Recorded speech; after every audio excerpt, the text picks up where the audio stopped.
오늘 하나님께서 우리에게 주신 말씀 구약성경 열왕기상 19장 4절부터 8절까지의 말씀입니다. 오늘은 종료주일입니다. 특별히 종료주일을 맞아서 오늘 본문의 말씀을 바탕으로 기도의 임계점을 돌파하라 라는 말씀의 제목을 가지고 하나님의 말씀을 함께 나누도록 하겠습니다. 여러분, 종료주일은 예수님께서 이제 십자가를 지시기 위해서 나귀 새끼를 타시고 예루살렘에 입성하신 날입니다. 제가 서두에 기도한 바대로 오늘 예수님께서는 정복자와 같이 군마를 타고 입성하지 않으시고 섬기는 종이 되어서 나귀 새끼를 타고 오셨습니다. 저희 또한 이러한 예수님의 모습을 본받기를 원합니다. 그 예수님의 모습을 본받아서 우리가 더욱더 섬기고 또 봉사하고 희생하는 그러한 삶을 살아가야 되겠습니다. 또한 이 종료주일에 우리가 또 하나 보게 되는 모습은 그 예수님을 맞이하는 많은 백성들의 모습입니다. 그 예수님을 맞이할 때 종려나무의 가지를 흔들면서 많은 이스라엘 백성들이 예수님을 환영하고 주목하였던 것과 같이 오늘 이 종료주일 예배를 통해서 우리 또한 주님을 향해 우리의 시선을 집중하고 우리의 마음과 또 우리 두 손을 높이 들고 마음을 활짝 열어서 예수님을 영접하며 주께 영광 올려드리기를 소망합니다. 그래서 이 시간 온전히 주님의 영광이 우리 가운데 임하시고 주님이 우리의 마음을 다스릴 수 있도록 주님 앞에 나아가야 될 줄로 믿습니다. 그래서 오늘 불렀던 찬양처럼 주님의 그 아프심이 주님 혼자만의 고통이 아니라 우리 주님과 더불어 이 한 주간 십자가로 더욱더 가까이 나아가는 우리의 발걸음이 되기를 소망합니다. 여러분, 40일 기도학교가 이제 30일을 넘었습니다. 이제 열흘 정도 남았는데요. 이제 새벽에 성도들과 더불어서 기도학교 네 번째 주제인 기도와 영적 돌파라는 주제에 관해서 말씀을 함께 나누고 있습니다.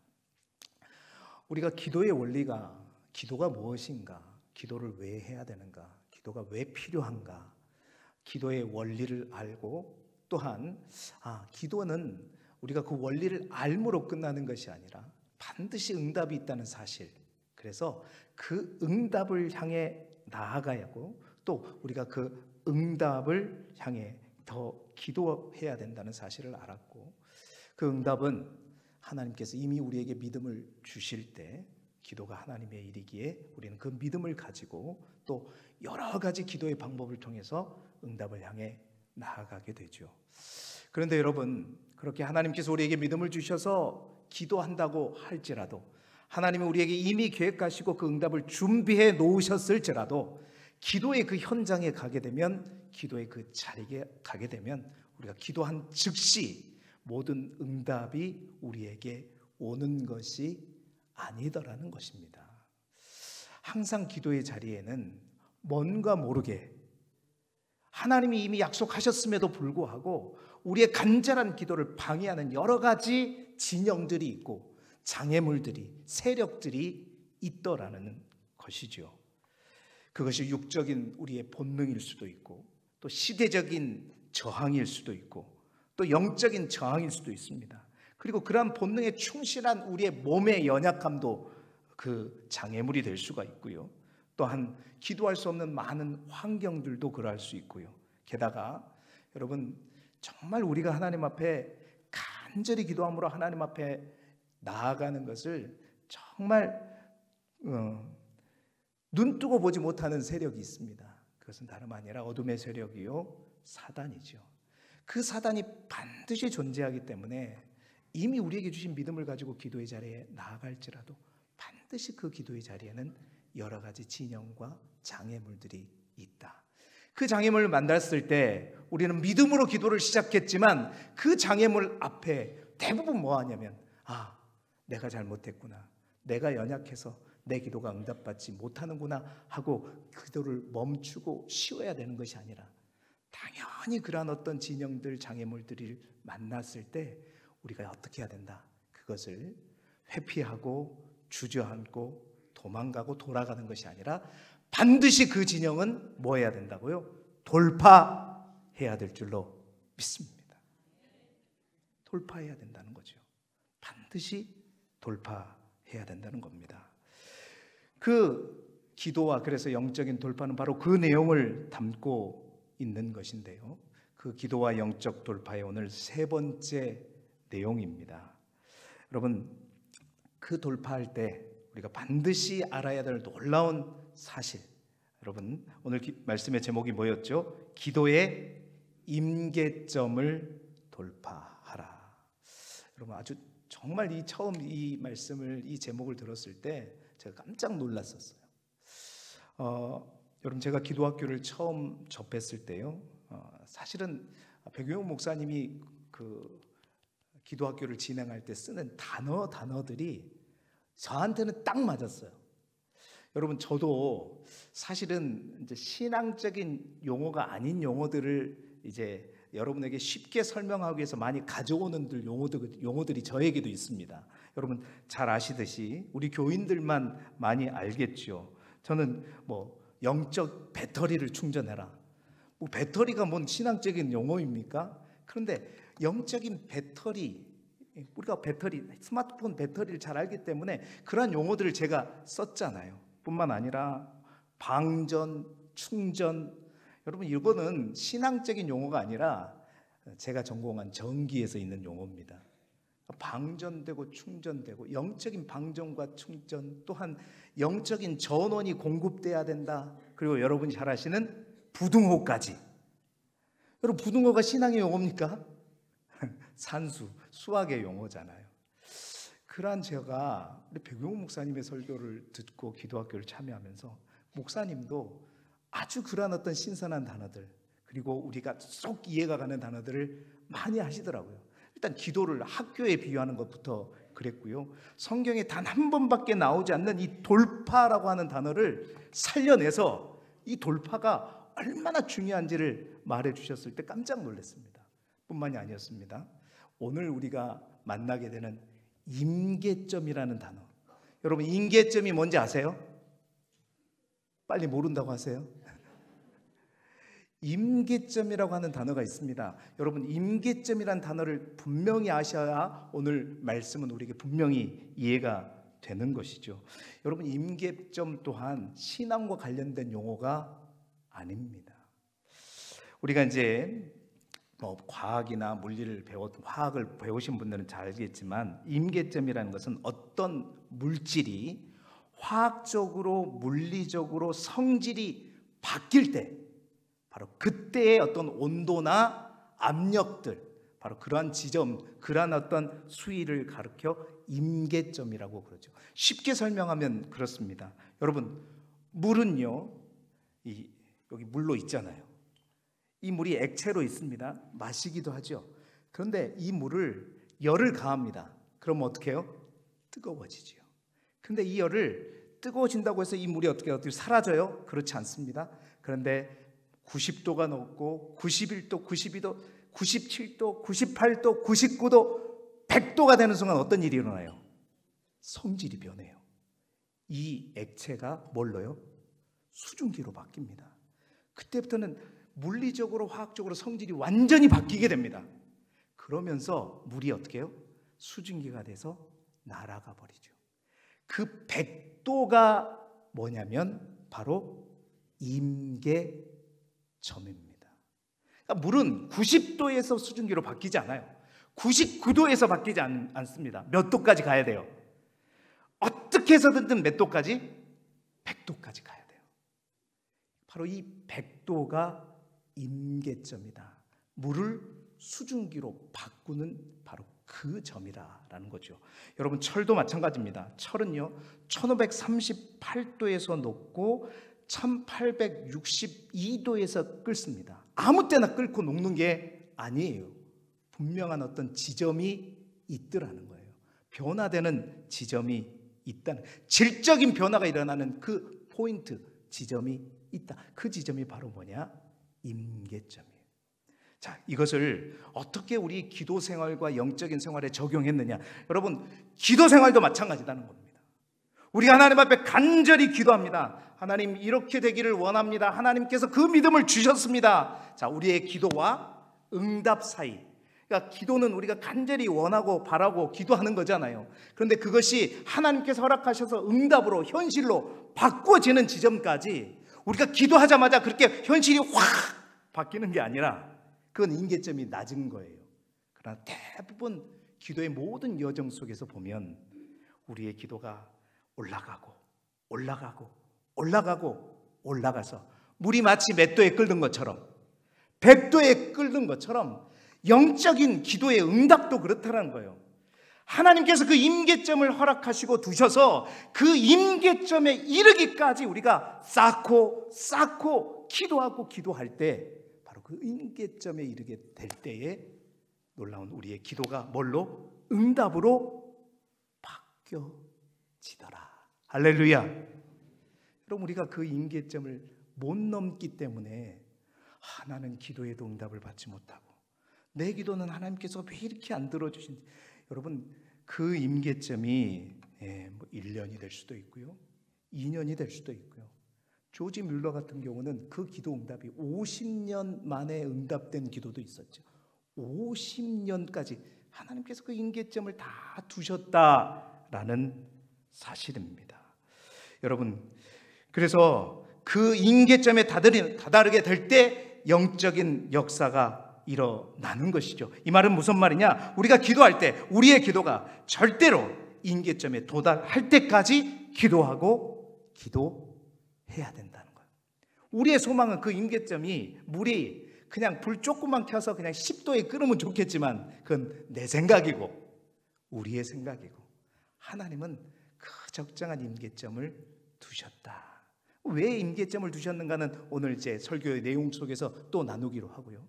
이렇듯 하나님은 우리 기도자에게 우리가 반드시 돌파해야 될, 반드시 넘어야 될 임계점을 두신다는 거예요. 우리 기독교 교재에는 없지만요, 그 대표적인 임계점이, 기도자들에게 있는 임계점이 3가지가 있습니다. 여러분 혹시 적으실 수 있는 분 적으셔도 돼요.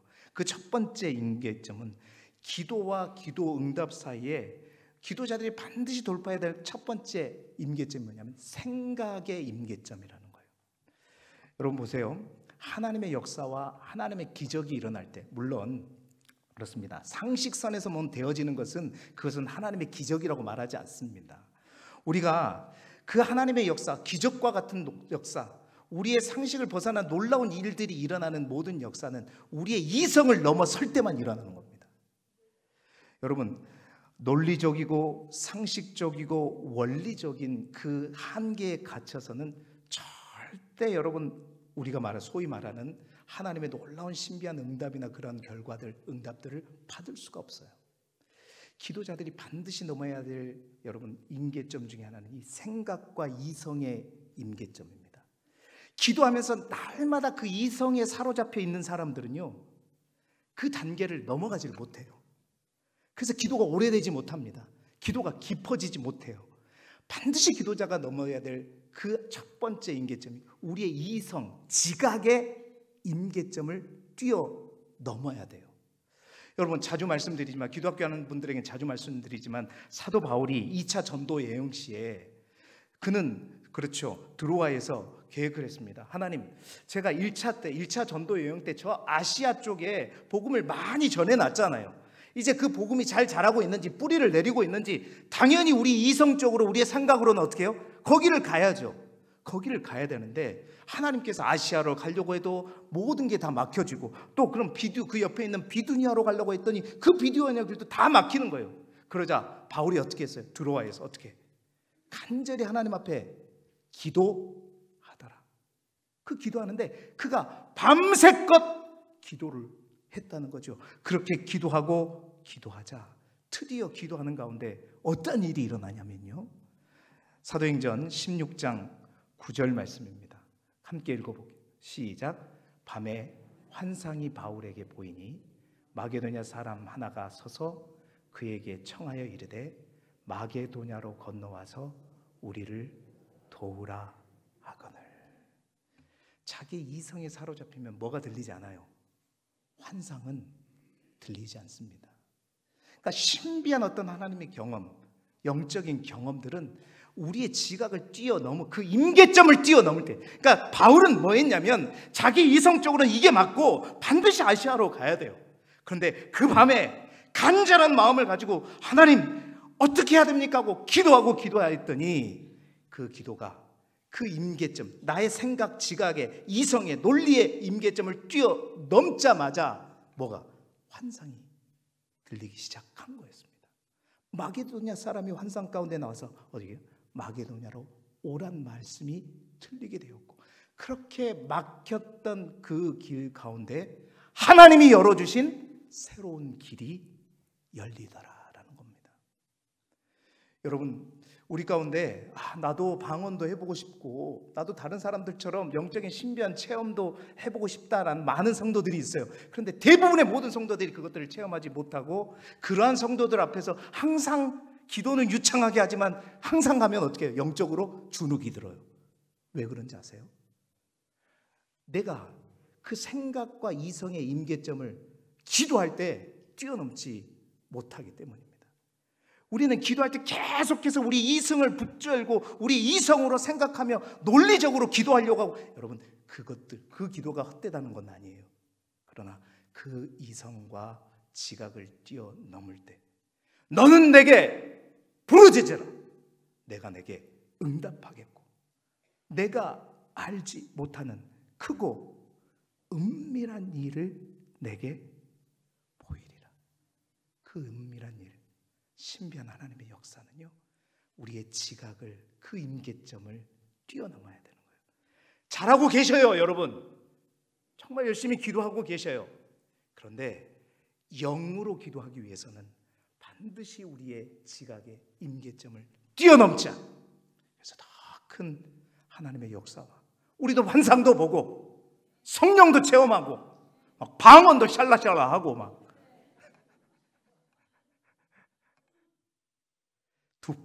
두 번째, 우리 기도자들이 꼭 넘어야 하는 또 임계점은 너무나도 잘 아는 시간의 임계점입니다.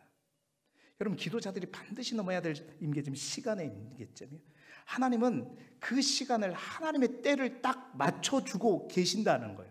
여러분, 사도행전 7장 30절 말씀입니다. 같이 읽어보죠. 시작. 40년이 참에 천사가 시내산 광야 가시나무 떨기 불꽃 가운데서 그에게 보이거늘. 자, 보세요. 모세의 이야기죠. 그는 애굽의 왕자로서 40년을 살다가 쫓겨났습니다. 그리고 40살에 미디안 광야로 갔다가 오늘 성경이 말한 대로 40년을 미디안 광야에서 보낸 후에 그의 나이가 이제 몇 세가 된 거예요? 80세가 되었죠.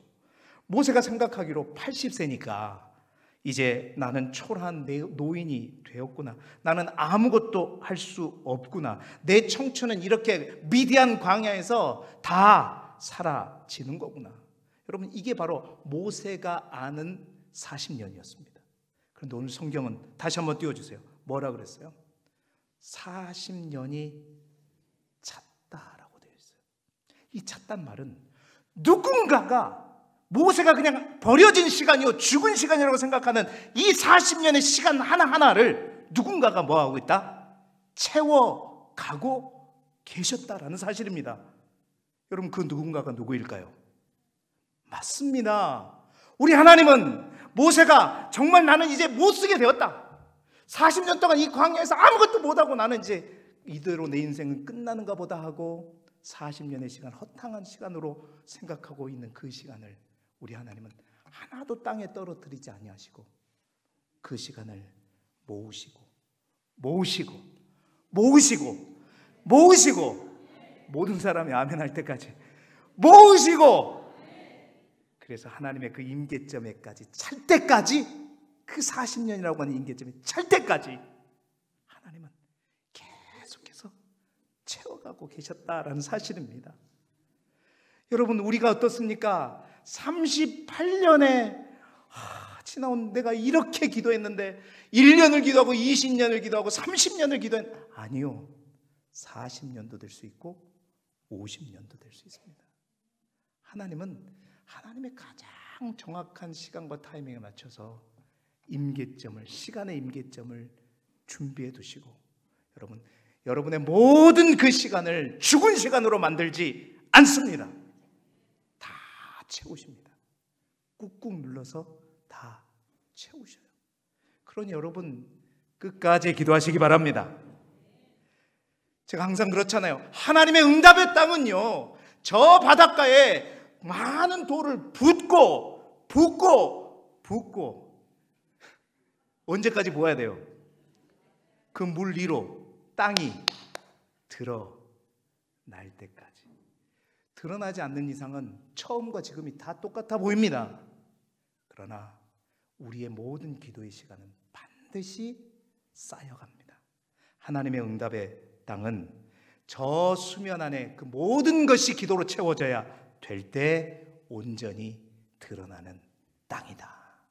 그래서 우리가 반드시 이 시간의 임계점을 돌파하라.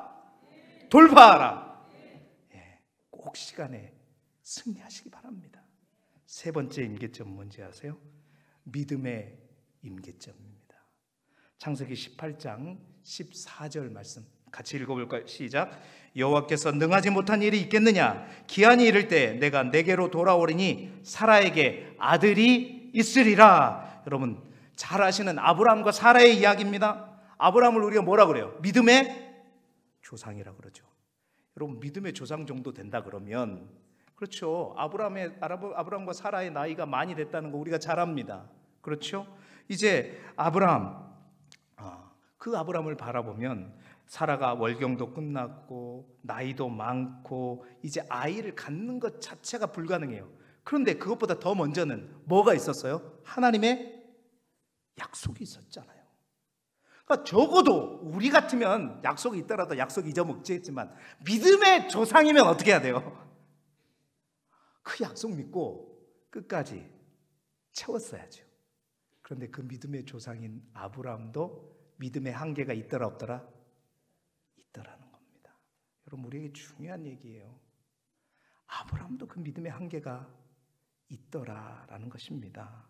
아브라함도 믿음이 완전한 믿음이 아니었더라라는 것입니다. 그래서 그는 기다리지 못하고 하갈이며 이스마엘이며 여러 가지 인간적인 방법을 썼었죠.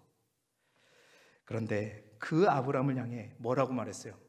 방금 말씀 여호와께서 능하지 못한 일이 있겠느냐 이놈아! 그랬던 겁니다. 사랑하는 여러분, 믿음의 조상 아브라함도 그 한계가 있다면 여러분 우리는 어떨까요? 여러분은 어때요? 대부분 이 믿음의 한계에서 넘어갑니다. 우리의 믿음이 연약해요. 기도하다 보면 뭐가 드러나요? 우리의 믿음의 연약함이 드러나. 이거 나는 안 되는가 보다. 이러면 된다 안 된다? 이거는 믿음의 연약함은 우리가 돌파해야 될 장애물이라는 겁니다. 내 믿음이 연약해지고 안 되구나 이런 마음이 들 때 어떻게 해야 된다? 돼야지 하면서 돼야지 그러니까 돼지가 생각나네. 돼야지 하면서 더 기도하고 더 기도해야 돼. 여러분 우리 가운데 그런 분들 많아요. 나는 그래도 우리 교회에서 나 정도 믿음 되면 그래도 나는 조금 믿음이 있다고 생각하시는 분들이 많이 있습니다. 그런데요 목회하면서 보다 보면 그렇습니다. 교회에서 정말 믿음이 있으셔서 열심히 기도하고 또 뜨겁게 기도하고 교회 모든 일에 솔선수범해서 열심히 일하시는 분들 많아요. 정말 그분들이 일도 열심히 하시지만 많은 어려움 당한 이들 위해서 기도해주고 격려해주고 그렇습니다.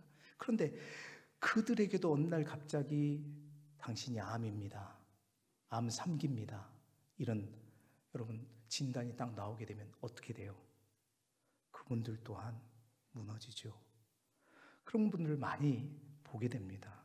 다른 사람이 암에 걸리면 괜찮아. 하나님이 도와주실 거야. 나도 기도할게. 우리 그렇게 얘기하잖아요. 근데 내가 그렇게 되면 어떻게 돼요? 안 해봐서 모르겠죠. 그건 안 해보기를 원합니다. 안 해봐서.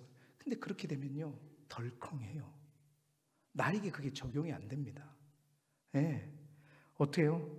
대부분 그냥 뭐 어찌할 바를 모르죠. 슬퍼합니다. 어쩌면 또 하나님을 원망하기도 해요. 절망하기도 합니다. 정신을 못 차릴 때는 그래요. 근데 이제 기도하면서 정신을 딱 차리면, 정신을 딱 차리고 진짜 이 병과 딱 맞서기 시작하면, 그때 진짜 슬퍼하는 게 뭔지 아세요? 대부분 그래요. 믿음이 좋다고 여기시는 분들이 그때 하는 고백들이 뭐냐면, 목사님, 제가 이렇게 믿음이 약한지 이제야 알았습니다. 이래요. 여러분 공감하시죠? 내가 믿음 좋다고 얘기하지만 그때야 비로소 정신 차리고 보니 내 믿음이 약했구나. 여러분 그렇습니다. 아브라함도 약해요. 우리도 약할 수밖에 없다라는 사실입니다. 사랑하는 여러분, 믿음, 우리가 그 믿음 앞에 당연한 겁니다. 절망하고 좌절할 것이 아니라 어떻게 해야 된다? 돌파해야 합니다. 하나님, 나에게 더 큰 믿음을 주시옵소서. 이 모든 환경 속에서 흔들리지 않는 믿음을 나에게 허락하여 주시옵소서. 그 주님만을 바라보며 그 믿음의 한계를 극복해야 돼요. 아브라함은 그 믿음을 어디까지? 단 하나뿐인 100세에 난 그 아들을 바치라 할 때 그 아들을 진짜 그대로 바칠 수 있는 그 모리아 산까지 크기가 아브라함의 믿음의 임계점이었다는 겁니다. 사랑하는 여러분, 믿음의 한계, 믿음의 임계점 반드시 있습니다. 기도자들에게 그 믿음의 한계점 반드시 있습니다. 그럴 때 여러분, 나를 탓하거나 나 때문에 주저하지 말고 절망하지 말고 더 그 힘을 가지고 더 기도하십시오.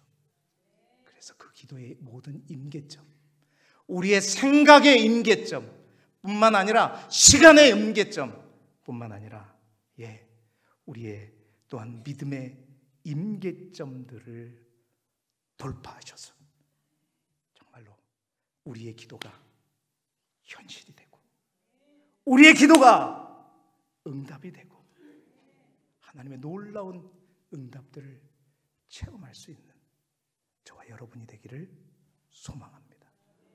교재에 있는 내용은 시작도 못했는데 오늘 이걸로 마치고 내일 새벽에 교재에 있는 내용들을 다시 나눠야 될 것 같습니다. 분명히 기억하십시오. 임계점을 돌파하라. 기도의 임계점을 돌파함으로 우리 주님도 그러셨습니다. 저 십자가가 얼마나 무섭고 두렵고 그랬겠습니까? 그 십자가, 그것들, 여러분, 예수님은 그 십자가를 지시기 위해서 겟세마네 동산에서 힘쓰고 애써 더 간절히 그 땀이 뭐가 되도록? 흘러내리는 핏방울이 되도록. 여러분, 이스라엘의 새벽은요 영하입니다. 영하. 그런데 그 영하의 추운 날씨에 기도하는데 그 땀이 그냥 축축해지는 게 아니라 한 방울씩 떨어지는 핏방울이 되는 것처럼 그렇게 기도했던 것은 예수님에게도, 예수님의 기도에도 임계점이 있었다는 거죠. 그 임계점을 기도로 돌파할 때 예수님은 바로 그 십자가를 향해 고난의 그 길이었지만 그 길을 가실 수 있었고, 그리고 그 십자가에 못 박히셨지만 바로 그 죽음마저도 돌파하셔서 부활의 영광으로 오게 되신 줄 믿습니다. 특별히 고난 주간을 맞이하여서 여러분, 우리에게 주신 메시지는 임계점입니다. 이 한 주간도 주님과 함께 우리 모든 임계점을 돌파해낸 십자가로 더욱더 가까이 나아가는 저와 여러분이 되시기를 그리스도 예수 이름으로 축원합니다.